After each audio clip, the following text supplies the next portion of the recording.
Hey guys, in today's video I bring you the incredible story of Linwood Ashcroft, who had a near-death experience and was taken to a shocking future, where Donald Trump ignites chaos and a new civil war takes over the United States. But in the midst of this destruction, a spiritual revelation emerges, bringing an urgent message about the power of our choices. What Linwood saw could change everything. Leave your like, subscribe to the channel and activate the bell so you don't miss any content. Let's go.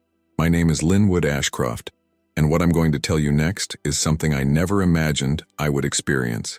I have always been a practical man, with my feet firmly on the ground. He believed that when he died, everything simply ceased. But in that moment, between life and death, I was confronted with something beyond my understanding. I saw and felt things that I cannot fully explain, but that made a deep impression on me. It all started with a feeling of peace, a tranquility so deep that it seemed to dissolve any pain, any anguish I might have carried. I found myself floating in a wide space, surrounded by a warm, golden light that seemed to have a life of its own. Around me, everything was soft, ethereal, as if I were inside a dream where time didn't exist. It was then that I realized I wasn't alone. A figure appeared in front of me, radiating a motherly, comforting presence that I can only describe as Mother. She didn't speak, but her expression carried infinite compassion, as if she knew exactly everything I had experienced. Without a word, she came closer, touching my shoulder, and an indescribable warmth spread throughout my body. Feeling that touch was like returning to the innocence of childhood, where everything was safety and love. In silence, Mother began to guide me, and suddenly, visions of my own life began to unfold before us. It was a complete and detailed review, a journey through every memory, every choice. I saw myself as a child, running carefree through the fields, my parents' laughter echoing around me. I felt the happiness of those moments, but also, afterwards, I saw the days when I was impatient, when I acted selfishly, when I hurt people important to me. Every mistake, every harsh word, everything was there, visible and vivid as if it were happening again. Beside me, Mother kept her hand steady on my shoulder, conveying a deep comfort that eased the weight of these memories. Even in the face of mistakes, his presence seemed to say that this was all part of learning, that pain and regret could be transformed. It was as if she encouraged me to face everything with courage, without looking away. After each vision, I felt a lightness that I cannot describe. It was as if every regret was being undone by the simple act of acknowledging it and learning from it. Finally, Mother moved slightly away, and for the first time I heard her voice, not with my ears but in my own heart. Linwood, every choice leaves a mark, but it is sincere repentance that turns these marks into learning. Those words touched me deeply. With one last look of compassion, she led me to another presence that appeared there, a figure I called Teacher. Unlike Mother, Teacher exuded an air of stern wisdom, and her eyes seemed to pierce through time and space. She looked at me with a seriousness that made me understand that something important was coming. Mother has shown you what you have already experienced, she said, in a firm tone, but I will show you what is to come. And so, I was prepared for visions of the future that would change everything. When the professor led me to the next room, I was overcome by a mixture of curiosity and reverence. In front of me stretched a vast hall illuminated by a celestial light that seemed to have no source. There were no lamps or windows, but everything was bathed in a luminosity that conveyed a profound calm. In the center of the room, on an imposing pedestal, was what appeared to be a globe, but it was much more than that. The globe looked like an intricate machine, with finely tuned gears and parts that moved in patterns that left me mesmerized. It was Earth, but it also felt like a beating heart, connected to something much larger. Watching it, I felt a strange familiarity, as if the globe contained every secret of the world. Every event, every emotion, every choice. I had the feeling that by touching it, I could access any event, at any point in history. The professor, next to me, observed my reaction with an intriguing lightness. "This is a time capsule," she said. "It records every event on Earth, every moment of humanity. It is a living reflection of the choices that each being makes." His voice was both gentle and full of authority, as if every word was an absolute truth. I slowly approached the globe, feeling the energy emanating from it. When I reached out to touch it, a wave of sensations washed over me. and in the blink of an eye I was transported to an ancient city. It was as if I had been placed directly into a scene from the past but without a physical body, just as an observing presence. The city was reminiscent of Rome, with imposing structures, cobbled streets and a smell of incense and dust. The bustle of people, the vendors advertising their wares, the muffled voices of the crowd, everything was frighteningly vivid. I had no emotional connection to what I saw. It was as if I were just there to observe, learn, understand. I felt that this trip to the past was a preparation, a prelude to something much bigger. The professor, who always seemed to be at my side, explained, "Before understanding what is to come, you need to see what has already been, to understand the depth of human choices and the impact they leave." The environment changed again, and this time I found myself flying over different eras, from ancient civilizations to more recent times, as if I were leafing through an album of memories of Earth. The scenes followed quickly, but still without connection with my own emotions. It was preparation for what came next. "Now you are ready," said the professor, her voice sounding like an echo in the vast hall. "What you will see next is not the past, but the future, and the future carries the weight of choices that have not yet been made." With that last sentence, she led me back to the room where the globe remained, gently rotating. I looked at her, and for a moment I hesitated. "Am I really ready to see this?" I asked, feeling a deep fear. The teacher looked at me seriously. "You have been chosen to see. Now let me show you what's to come." And so, with a sense of alertness and mystery, I was led into the disturbing glimpse of the future. In an instant, the teacher touched the globe, and I felt a wave of energy pulling me towards a new vision. I was thrown back to a time that I recognized immediately, even though I wasn't there as a physical body. It was just present, like a floating consciousness, but it was impossible not to feel the weight of that moment. I was in Dallas, Texas, on November 22, 1963, the day President John F. Kennedy was assassinated. The atmosphere was charged with excitement and expectation. People gathered on the sidewalks, with smiles on their faces and flags in hand, as they waited for the presidential car to pass. I could see the anxious faces, the children on their parents' shoulders, the people waving, completely oblivious to what was about to happen. Suddenly, I felt a wave of anguish course through my being. It was as if I knew what was coming next, and at the same time, was powerless to stop it. I tried to scream, tried to warn, but there was no voice to express myself. I was trapped, watching, just a silent shadow, a helpless spectator of a tragedy that had already occurred and that I could not change. The sound of the gunshot echoed through the street, and a choked scream came out of the mouths of the people around. The impact of the moment was like a punch to the stomach, a deep and incomprehensible pain. I didn't see the exact moment of the shot, but I felt the wave of emotional shock that swept through the crowd. It was as if the entire country was mourning in a single breath. Sadness, despair, and loss echoed through the room, and I realized that this scene wasn't just an isolated event. It was a turning point in history. It was then that a question arose in my mind, a doubt that I had never considered so intensely. Why would God allow such a devastating event to occur? Why allow a life to be taken in this way, causing so much pain and confusion? I wanted to understand.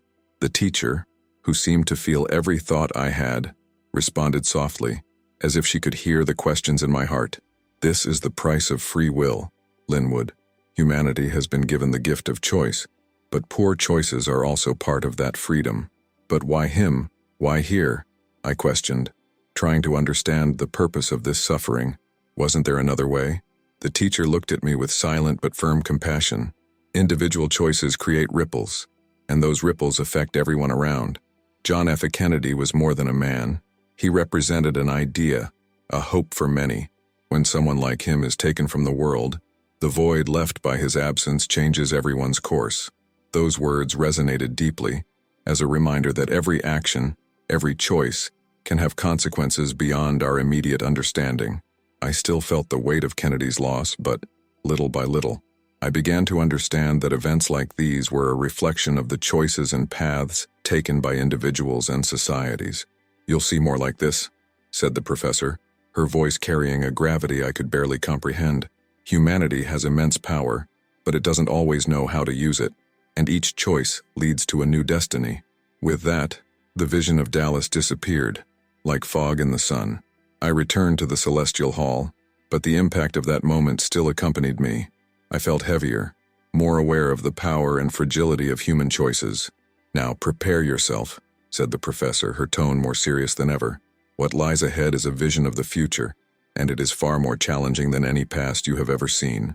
The teacher touched the globe again, and a new vision began to take shape around me. I was taken to a room I immediately recognized, the Oval Office at the White House, but the air was charged, thick, with a dark, unsettling energy. In front of me walked a figure with blonde hair, with an irritated face and an expression of pure fury. I thought I knew who he was, even though the vision was fragmented and full of shadows. It seemed to be Donald Trump, but in a version of him that I had never seen before. Something almost animalistic, as if he was possessed by an impossible-to-contain rage. He paced back and forth, muttering words that I couldn't quite catch, but there was something menacing in his every movement. The tension in his posture, the fierce glint in his eyes, all indicated that he was about to do something drastic. I stood there, like an invisible presence, unable to interact but completely aware of what was about to unfold. Through the windows of the Oval Office, I could see a crowd gathering outside, carrying signs and shouting slogans. It was a chaotic scene, and the energy emanating from them seemed like a wave of fury and dissatisfaction that only increased as the minutes passed. The professor, next to me, observed everything with a serious look. "He feeds off it," she said, her calm voice contrasting with the tension in the air. "This leader awakens the darkest feelings in people, fueling divisions and grudges that slumber in the shadows." Before I could react, the scene changed again. Now, I saw the same leader, still with that intense, angry look, standing on the steps of a large building in Washington, with a crowd before him. His fists were clenched, and he spoke in an exalted, almost hypnotic tone, as if every word was a direct order to those who heard him. The crowd was captivated, as if in a trance, moving and shouting in response to each command. The professor looked at me, her expression filled with frightening seriousness. "And this man has found a way to manipulate the pain and anger of the people, and what he promotes is not unity, but division. He incites hatred, fighting, distrust." I felt helpless as I watched the crowd being carried away by that fiery speech. Ordinary people, citizens, were being encouraged to see themselves as enemies of each other, blinded by the fervor and hatred that leader aroused in them. It was like watching a spark that, in contact with fuel, turned into an uncontrollable explosion. Suddenly, the vision expanded. I could see, in different cities, demonstrations emerging like fires, breaking out violently.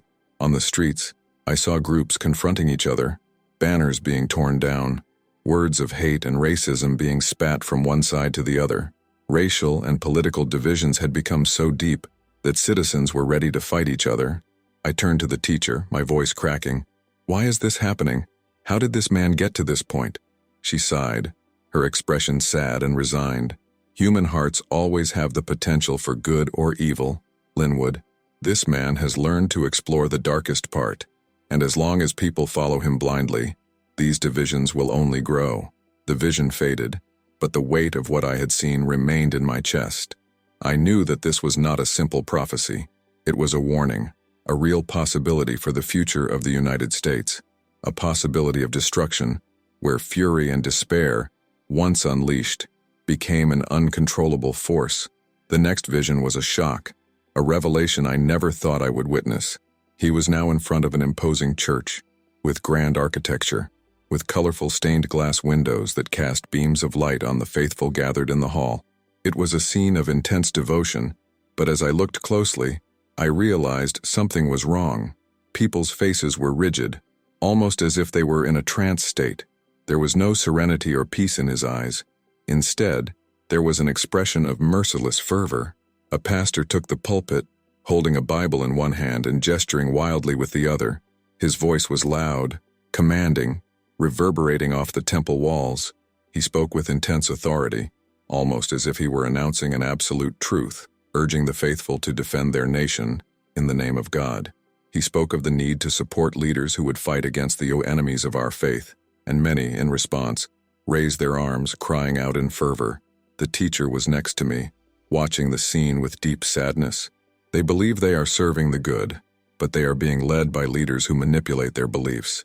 These leaders do not care about true faith, Linwood. They desire power and control.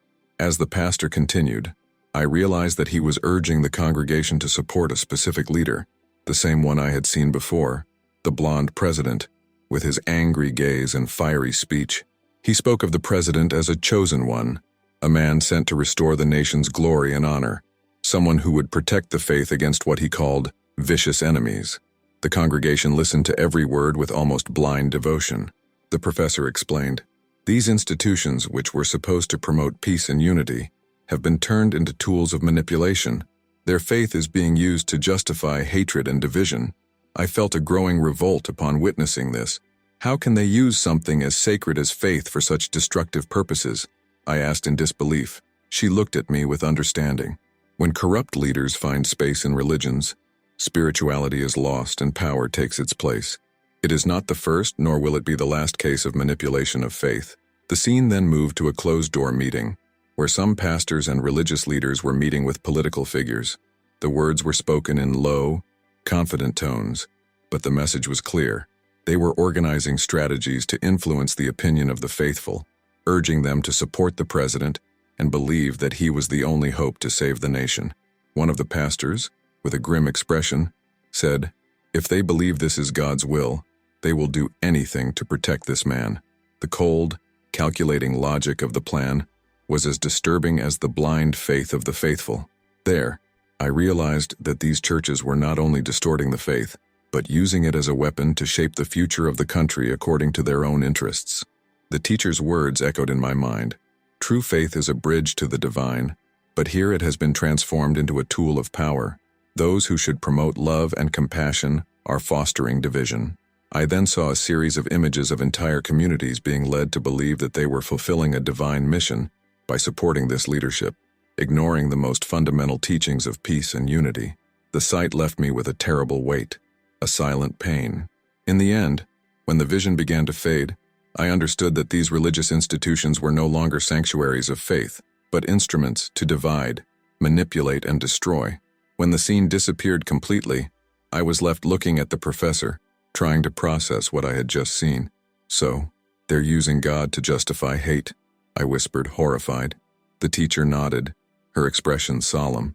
When power and greed enter the hearts of religious leaders, faith is transformed into something dangerous.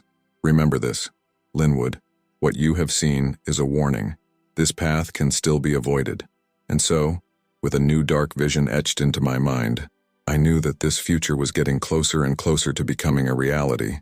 The scene changed abruptly, and now I was in an American city that seemed ready to explode into chaos. The streets were packed with people, most of them African American, carrying signs and banners as they marched with determination and fury. Their faces were marked by years of injustice, and the weight of that oppression seemed to exude from every step, every scream they let out. The pain and outrage were palpable, echoing like a shockwave that seemed ready to build into something much bigger. The signs they held up spoke of equality, justice, and freedom, ideals that had been promised to them but never fully delivered. It was a powerful and inspiring sight, but there was also a sense of danger in the air, as if at any moment the thin thread of peace could be broken.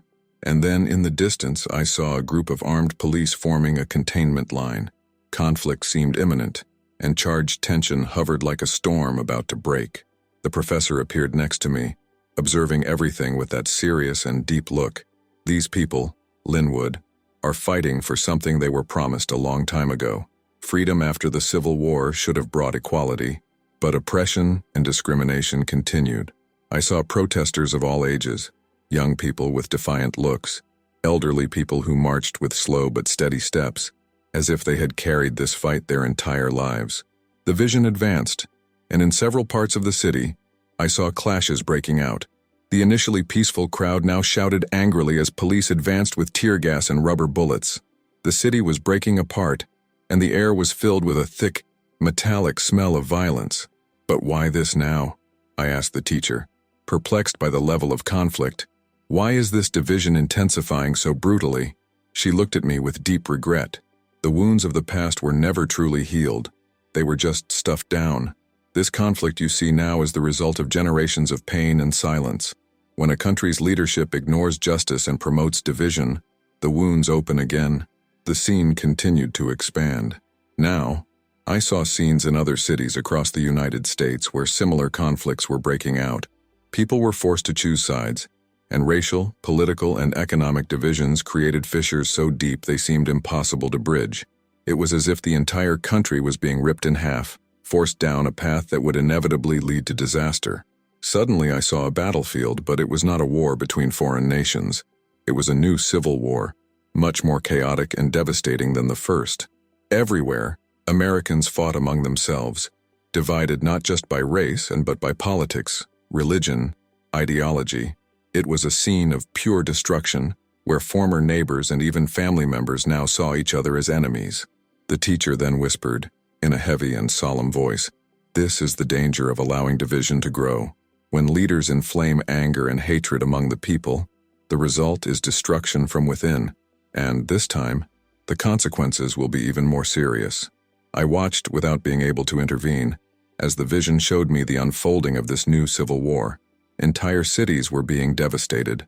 Places that were once symbols of progress were now turned into ruins. The screams of pain and despair echoed, as the earth seemed to cry out for mercy. It was a nightmare in which pride and hatred consumed everything around, leaving a trail of rubble and suffering. The vision began to fade, but not before I saw one last glimpse, a torn American flag floating over what was left of a ruined city. A feeling of emptiness and sadness overcame me.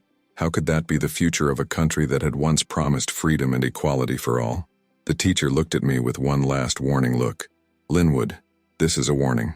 If hearts do not change, and if those in positions of power continue to promote hate, this will be the inevitable reality."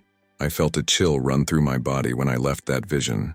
This dark and terrifying future could still be avoided, but the choice to avoid it was in the hands of those who continued to fuel these divisions. While the scenes of conflict and destruction still faded before me, a new vision began to take shape. I was back on the busy streets, but now, beyond the protesters and police forces, I noticed the presence of something more sinister. They were dark, nebulous entities, like living shadows that moved among the crowd, almost imperceptible to human eyes. They had no defined shape, but their contours projected a threatening energy, charged with a silent and calculating anger. These entities circulated among the people, hovering over the protesters' shoulders and whispering invisible words, inciting anger, amplifying hatred, and inflaming the desire for confrontation. It was as if they managed to directly touch people's hearts, feeding the darkest and most dangerous feelings within each person. I saw people's eyes change upon contact with these shadows. Their faces, previously tense but determined, became dark, almost blinded by anger. One of these entities approached me, and for a brief moment I felt the intensity of their presence.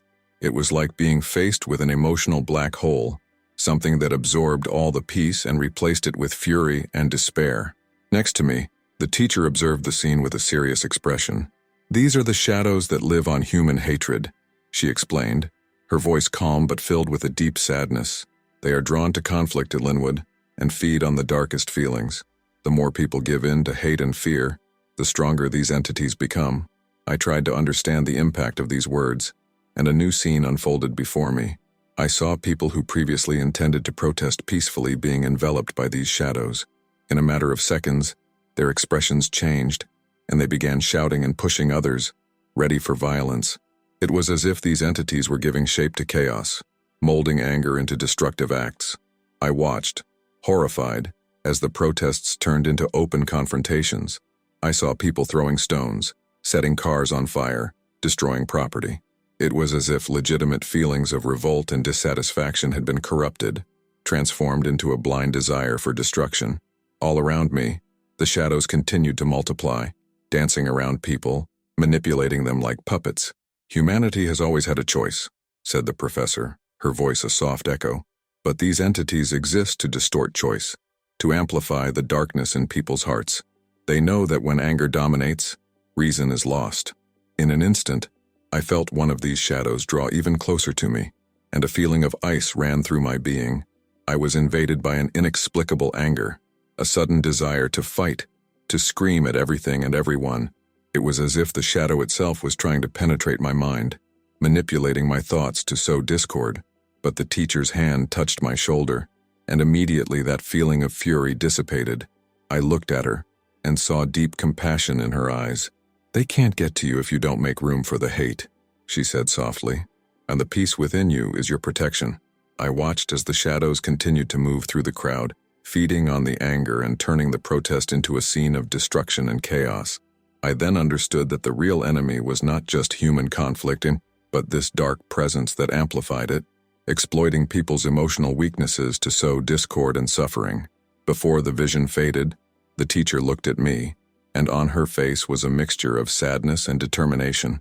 "Linwood, hate is the easiest path for human beings, but it is also the most destructive. These beings live from it. It is a cycle that can only be broken with awareness and the choice for peace." The vision slowly disappeared, and I felt a weight in my heart. I understood that the forces that promoted division and conflict went far beyond human intentions. They were entities that fed on the darkness of hearts and transformed pain and anger into instruments of destruction. The view changed once again, and I now found myself in the heart of a large American city, probably New York or Washington, where a tall, imposing building rose before me. It appeared to be a media center, perhaps a television station or a crucial communications center for the country. The building shone amidst the urban landscape, standing out as a symbol of information, a point of convergence for the news and events that shaped the nation. But the air around the building was heavy, filled with silent tension, as if something terrible was about to happen. In the distance, I saw a small crowd gathered, some with nervous faces, others with defiant expressions. There was a mood of grim expectation, as if the entire city was holding its breath. The teacher was at my side, her presence constant and comforting, and I could see in her eyes that she knew what was about to unfold. Suddenly, a bang cut through the air, and an explosion resounded throughout the room, making the entire building shake. Within seconds, flames began to spread through the lower floor, engulfing the windows and sending shattered glass onto the streets below. The crowd panicked. Screams of despair echoed everywhere, while the fire consumed the building faster and faster.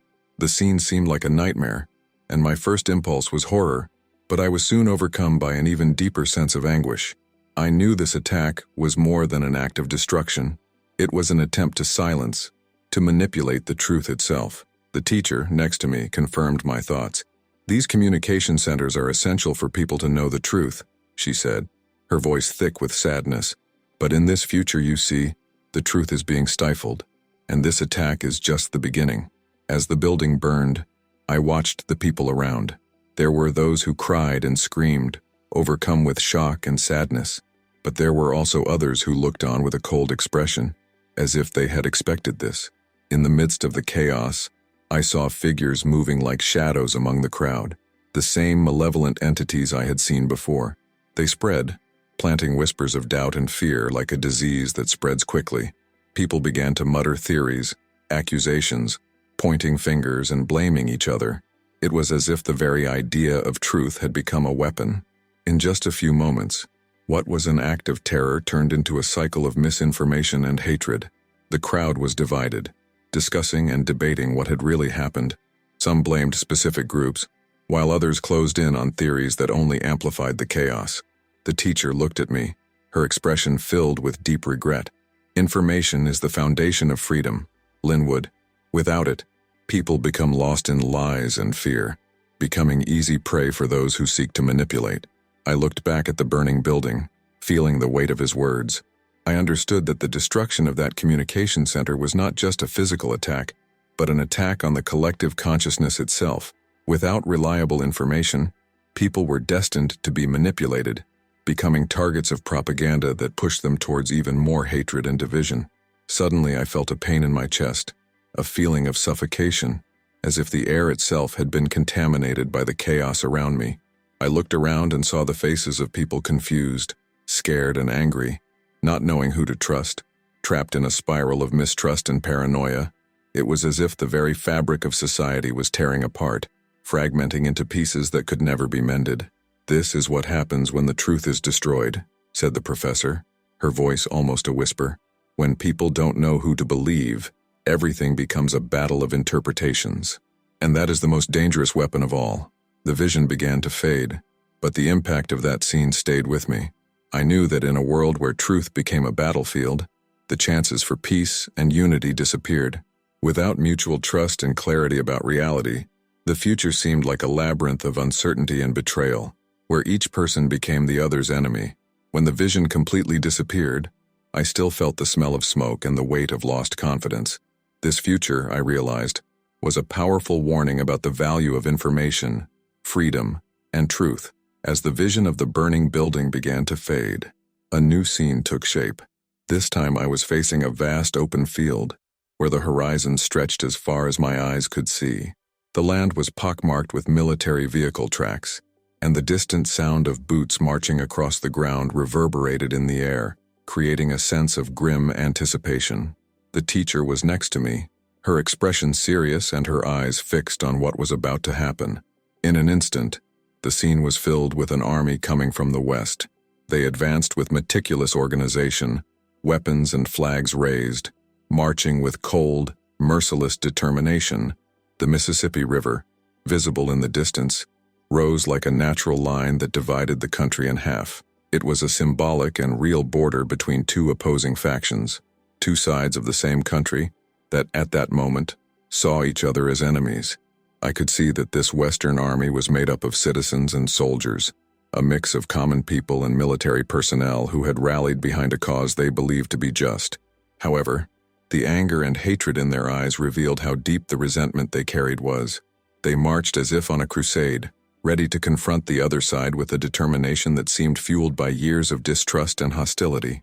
In the east, I noticed that another group was preparing to face them. It was a mirror of the army coming from the west, with the same mix of soldiers and civilians, but their faces reflected the same feeling of hatred and despair. It was as if each side saw in the other the personification of all the country's evils. Both were ready to fight, not for territory, but for an idea, a vision of what the country should be like. The teacher pointed to the Mississippi River and explained, in a voice full of symbolism, "This is the dividing line, not just physical, but spiritual.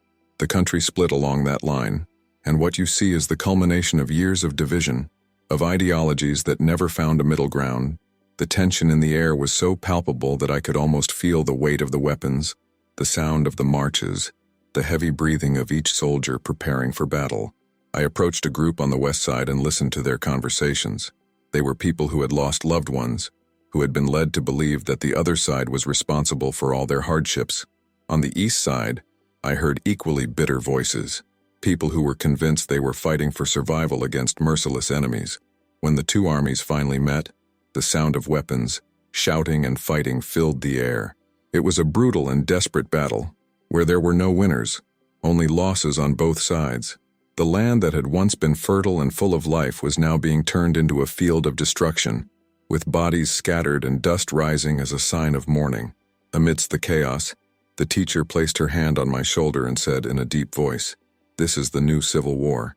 Not a war for freedom like the first, but a war of division, where people fight against those who should be their compatriots. This is the future that emerges when understanding and compassion are replaced by hate." The vision became darker, and I saw a government building being taken over by the Western Army, its flag being removed and replaced with a symbol that represented this new division. But when I entered the building, I felt a malevolent presence, a darkness that seemed to emanate from the walls. It was as if that place was permeated with a negative energy that manipulated and distorted people's intentions. The teacher confirmed what I felt. There is a hidden malice that manipulates the hearts of men. Those dark entities you saw before inhabit places like this, using the anger and despair of humans to wreak havoc. As the battle continued around me, I realized that this war was not just a fight between two factions, but a conflict fueled by unseen forces that preyed on people's emotional fragility. I saw the shadows I had witnessed before hovering over the soldiers, whispering in their ears, intensifying their emotions and their fears, amplifying the hatred they already felt. When the vision finally began to fade, I was left with a sense of loss and despair. This future was not a fight for freedom or justice, but a cycle of violence fueled by manipulation and ignorance, where each side believed they were fighting for what was right, but both were being controlled by forces they did not understand. The teacher looked at me sadly and said in a final tone, "Linwood, if hatred and division continue to dominate, this will be the inevitable consequence. The real struggle people need to face is the internal battle against the darkness that wants to divide and conquer. This is the only path to peace." The scene faded, and I fell silent, trying to absorb the depth of what I had witnessed. This future was a warning that without unity and compassion, the country was destined to self-destruct. When the battlefield scene finally dissipated, I was immediately transported to a new setting, very different from anything I had witnessed up to that point. I was in the heart of a vast, isolated landscape, a place I recognized as Yellowstone National Park. There was an eerie stillness in the air, a calm that seemed to foreshadow something monumental. I looked around, feeling the weight of the silence, and realized that even in this stunning place, there was a dense energy, as if the earth itself was preparing for an event of unimaginable proportions. Suddenly, the ground shook, a faint whisper that quickly turned into a violent roar. The ground beneath me began to crack, deep lines cutting into the earth and exposing a reddish glow, almost as if the earth's blood was boiling and about to explode. I looked at the teacher who was next to me, her expression dark and tense. "These are the consequences of imbalances," she explained, in a voice that conveyed a deep sadness. "When humanity loses its internal and external balance, nature itself reacts." Before I could process his words, a colossal explosion resounded across the entire expanse of Yellowstone. A column of fire and ash rose into the sky, an eruption so massive that the sound seemed to echo to the far reaches of the universe. It was as if the earth was releasing all the accumulated pain and anger, and the magnitude of the destruction left me speechless. Ash began to fall, obscuring the sky as I watched the terrifying spectacle unfold. The vision then expanded, and I was transported to other parts of the country where equally devastating natural catastrophes were occurring. Earthquakes shook entire cities, causing buildings to crumble like sandcastles. Huge waves of water invaded the coasts, destroying everything in their path. It was a sequence of disasters, as if nature was in a state of total revolt, a fierce response to the discord I had previously witnessed. I watched as the destruction spread uncontrollably, and I felt a deep pain in my heart. This scenario was different from human wars and conflicts. Here, it was the earth itself that cried out, releasing energy accumulated over centuries. Each new catastrophe seemed more intense than the last, leaving behind only ruins and devastation. "Everything that's happening is a reflection," the professor said, her voice a soft echo amid the destruction. "The earth is a mirror of humanity's internal imbalances. When there is peace, it flourishes, but when there is division and hatred, it responds with chaos." While those words still echoed in my mind, I saw one last devastating event, an explosion of energy near Yellowstone, perhaps the park's own volcanic cauldron, finally releasing its full power.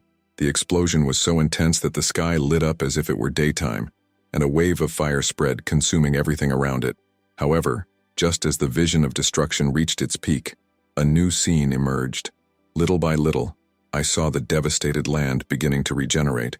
Trees sprouted from the ashes, flowers appeared among the ruins, and life slowly returned. It was as if the earth itself was being reborn, renewed, purified by fire and water. I saw little green shoots appear across the devastated landscapes, and a serene peace filled the air, almost as if the planet was breathing again. The professor smiled, a light and hopeful smile. "Nature always finds a way to regenerate itself, Linwood. This is the renewal cycle. Destruction is just a phase. The true purpose is rebirth." As the scenes of renewal unfolded, I saw a new society beginning to emerge. The remaining people looked different. They walked with a serenity and a respect for the land that I had not seen before. There were no more signs of competition or greed. Instead, I saw cooperation, humility, and a deep reverence for life. This new humanity lived in harmony with nature, using only what was necessary, sharing resources and caring for each other in a spirit of unity and peace. As I watched this new civilization, I was overcome with a feeling of hope. I understood that even in the face of destruction, there would always be a chance for renewal, a possibility for a fresh start. This new society was a reflection of what humanity could achieve when it finally transcended its divisions and chose the path of love and peace. The teacher placed her hand on my shoulder and whispered, "True victory is finding peace within yourself, and from there, building a better world." This is the future that humanity can achieve if it chooses the path of unity. And then, the vision began to dissipate. I stood still, absorbing the impact of what I had just witnessed. That sequence of catastrophes and rebirth was a powerful reminder that despite mistakes and chaos, there was always the possibility of transformation and redemption. I saw a future of peace that seemed almost unattainable. But there, before me, it was as real as the very air I breathed. I was in a lush green land, where the fields stretched to the horizon and the sky glowed a soft golden hue. There was a stillness in the air, a serenity that spread throughout everything, from the trees to the crystalline rivers, as if nature itself was in harmony with the world. The people I saw were not in a hurry or tense. They walked lightly, as if each step was taken on purpose, in complete peace. I noticed that everyone there cooperated and shared, as if the idea of competition and greed had been abandoned a long time ago.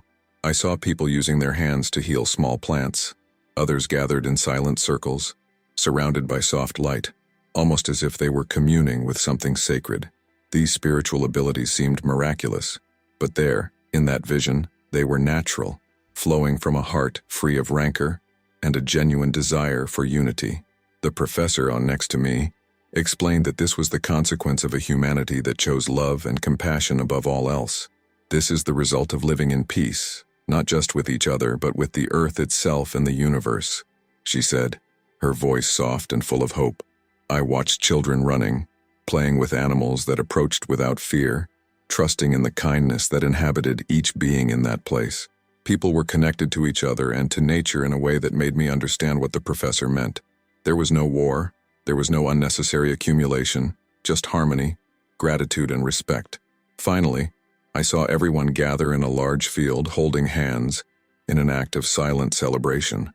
It was at that moment that the professor whispered in my ear, "This future is possible, Linwood, but it depends on the choices made now. Peace is not achieved outside. It begins within and is reflected in the world." The vision began to fade, but the feeling of peace remained within me, along with the understanding that this future was more than a dream. It was a promise, if humanity chose the path of unity and love. If you like this beautiful spiritual testimony, leave a like, comment on your impressions, subscribe to the channel, and don't forget to activate the notification bell to watch each new video and help us spread this message to a greater number of people. Until next time.